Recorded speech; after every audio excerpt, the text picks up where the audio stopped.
Try to ask yourself this question today. If your prana has a voice and it can talk, what do you think the prana will come and tell you? Stop, continue, observe me. The word Om can or cannot be replaced. To answer this question, we have to touch the Upanishads, which is known as Prashna Upanishad and also the Mandukya Upanishad. When people come and ask me, Nimo, can I just replace the word Om with this particular practices that I'm doing, which is contradicting with Sanatana Dharma, this and that. It's like I'm saying, yes, you can replace the Pythagoras theorem questions formula with a differentiation formula. It will never make sense, right?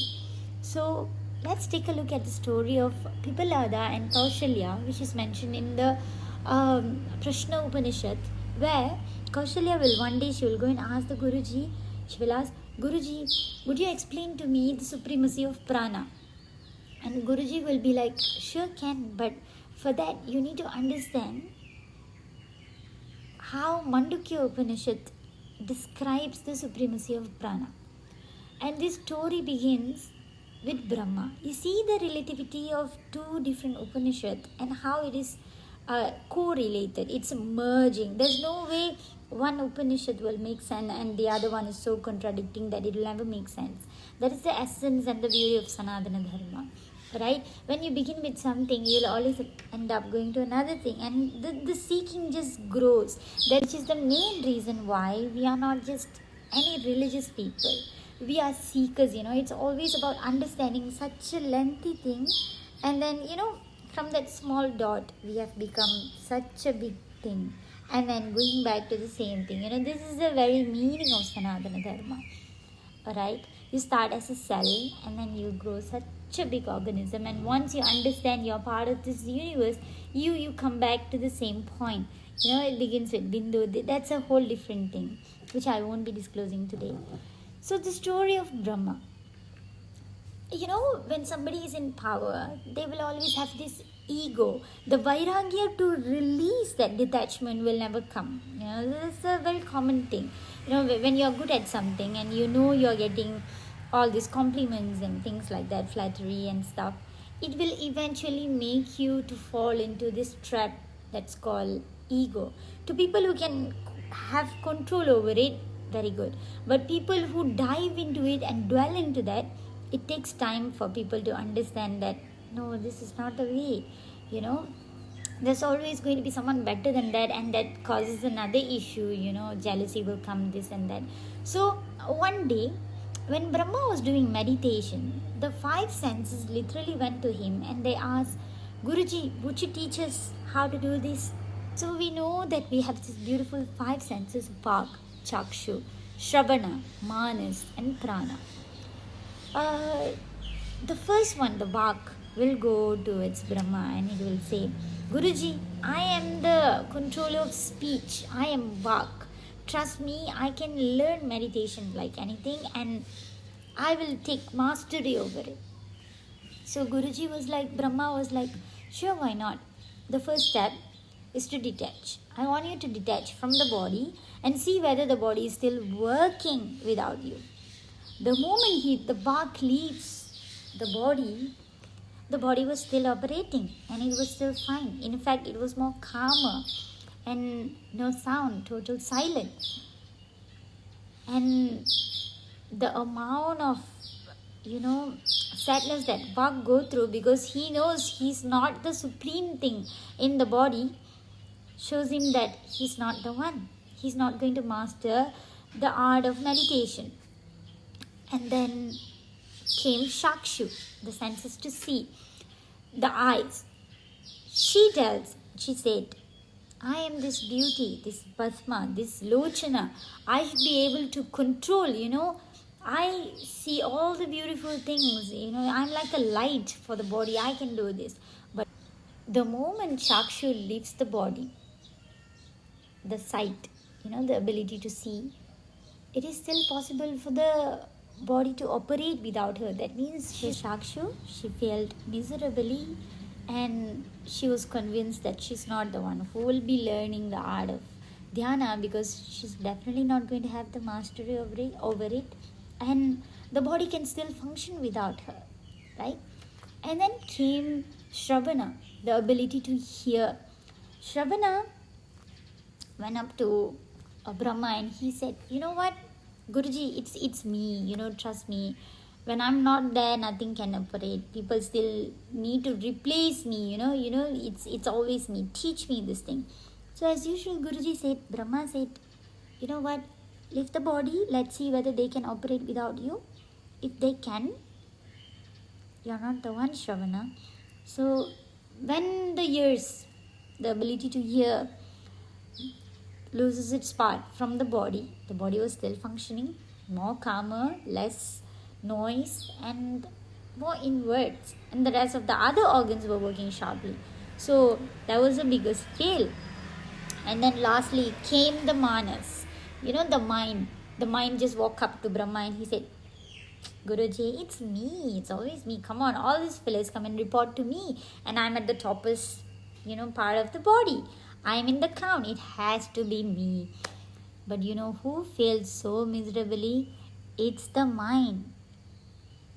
So when Manas was talking as if like he's in a different space, is in a total different level, Brahma was like, "Oh my God, this boy and his ego. You know what?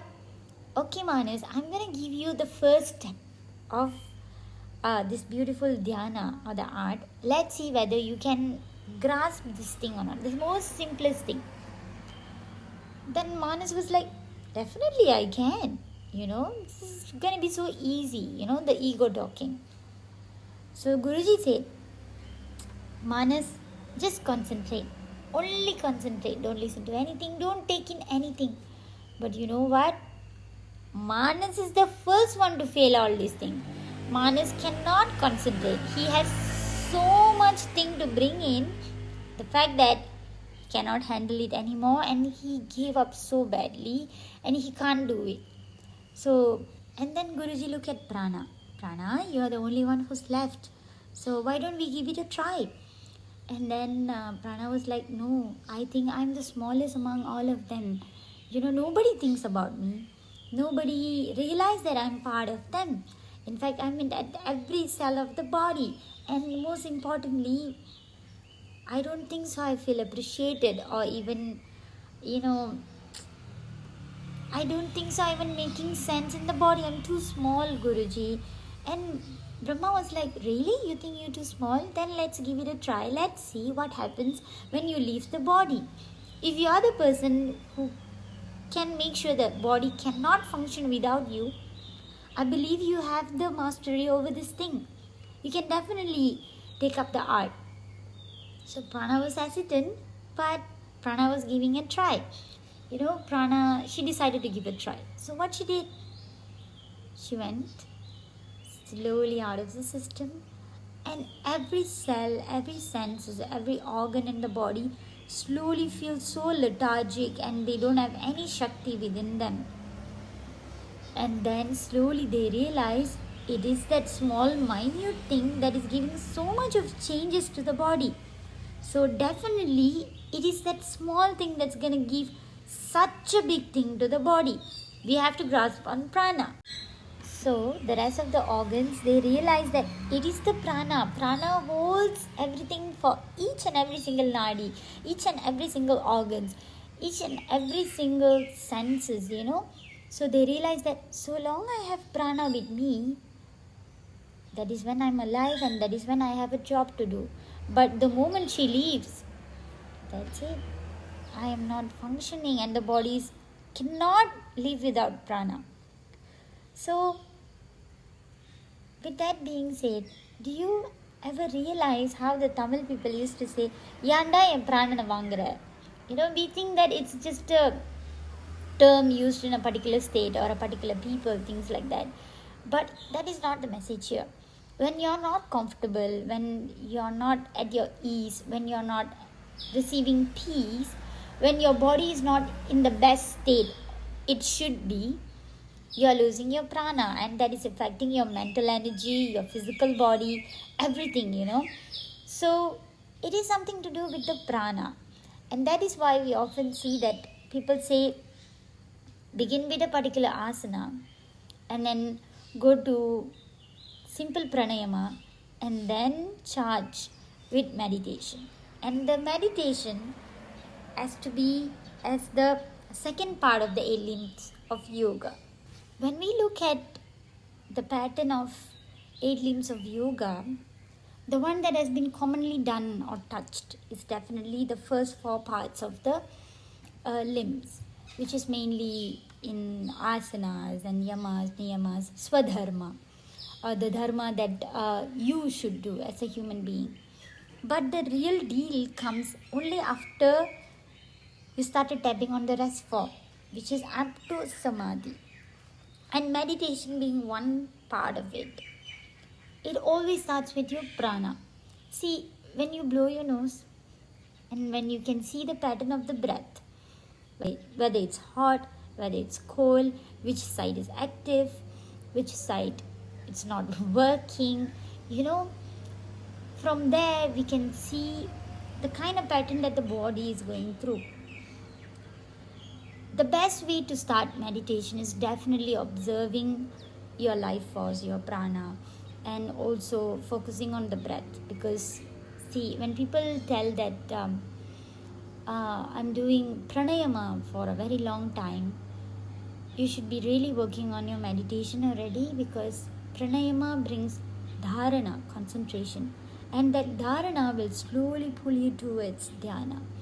So, which is the most important thing in the body and which has this supremacy, over controlling the whole system, which is definitely your prana, not like what people say it has to be the brain. The moment you loses your breath, what will happen?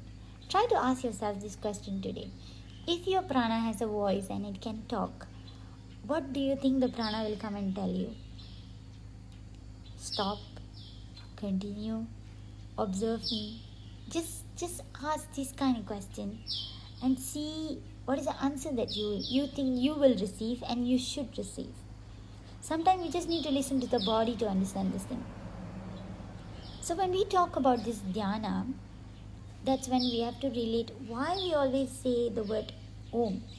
To talk about sounds like Om or any sort of beauty of Indian classical music, I have to mention Samaveda.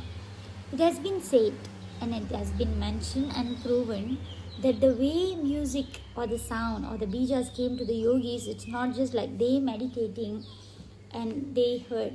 It's not just that. There was a time when the yogis were meditating, they realized one particular nakshatra, star, was just vibrating.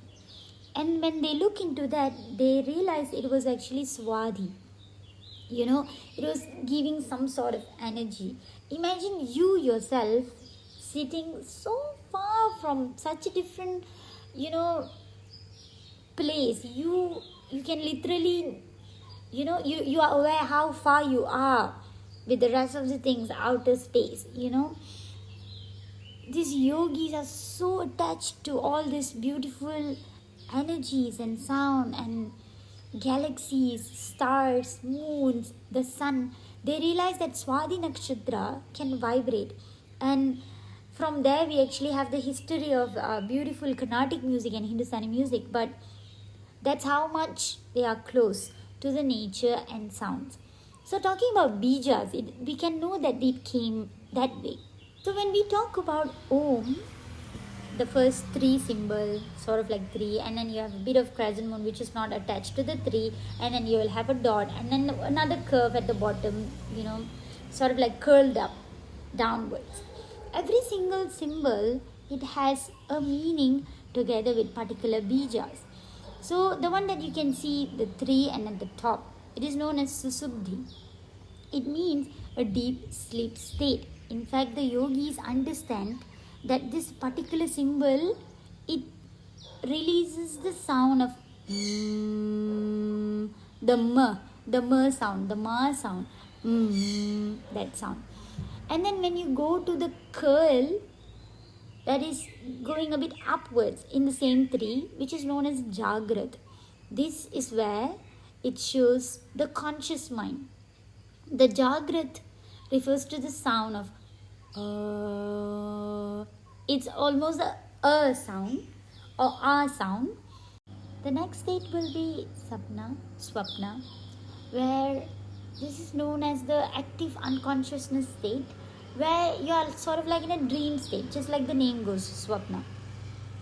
So, the sound that it releases here is actually Om, Om. That oo sound comes from here. And you see, Susupti, Jagrat, and Swapna, they are sort of like connected. All these three lines are connected. But the one that is separating that dot, which is known as Turiya, which is the Samadhi, the symbol of Samadhi, is separated by a small curve, looks like crescent moon, which is known as Maya. Maya is temporary. Maya is the one that works so much just so that we don't, move to the next step, to understand that this is not the reality. Just like the moon, I love looking at moon. I enjoy moon. It gives so much of different meanings also. But we have to come to a conclusion, just like the moon, it will be there and then it will go away and then it will appear again. It's just illusions, that is Maya. So to understand that meaning and that bija, that not just came because of somebody thought that this word will make sense to everyone. Today the whole world is talking about Tatra meditation. And through this, if at all people have a very beautiful understanding of behind Om chanting, they will understand the message is already clear when you start to look at the symbol very carefully. The purpose of saying Om is to remember that we are living in Maya. Maya is the only thing that is separating the Sushupti, Jagrat, and Swapna. To work on these three, escape the Maya to go to Samadhi, which is the Turiya. This is the message of Om. So be aware when you chant it, don't replace it with anything.